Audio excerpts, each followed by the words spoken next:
Hi, we're gonna give another update on the HL10. So let's get right to it. I went ahead and glued on the inside portion of the rear fins. I had beefed up the back to make it look more like this photograph of the real thing, where you can see there's flat flaps. The shape around the corners is not quite the same on the kit.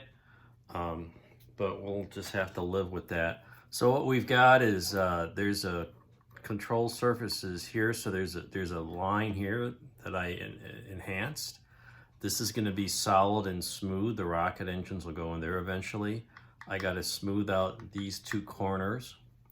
And like I said, I got the inside fins, and I had to kind of fill the gap to accommodate the back.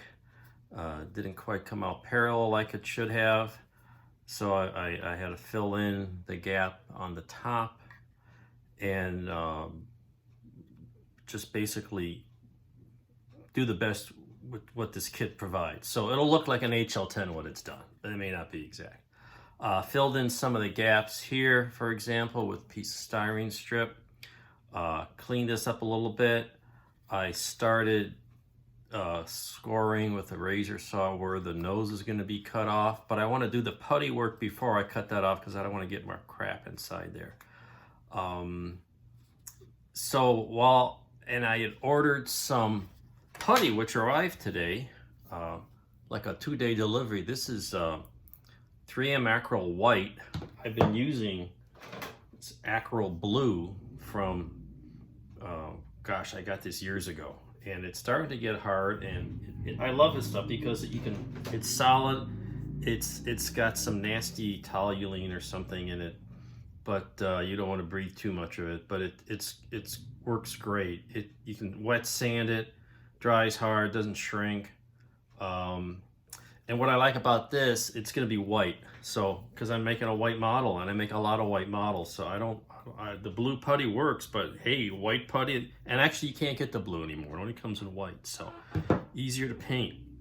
So I'm going to try this later today. It just came today. So that's my next step, is to fair in these seams, fair in the nose. While I was waiting for the putty, I started scrounging through my parts box for some landing gear, and I found some wheels for the back. The front wheels are almost as big as the back wheels. These will be the rear wheels. These will be the front wheels. I found some landing gear that'll work for that. And a nose gear, which I had to modify to make a second axle. If you can barely see that there. Add that second axle. And these tires will go on both sides of that. One there, and that'll look like, it's got an unusual 2-wheel nose gear. And the landing gear, just out of my spares box, are ready for that. So landing gear are getting close to being ready. The cockpit's done. The main body is put together. We've got the landing gear started. So we're going to putty this up and clean that up. Work on the center fin while the putty's drying, and continue on in this cute little lifting body model. So enjoy your hobby, have fun, stay safe, have fun. Talk to you later.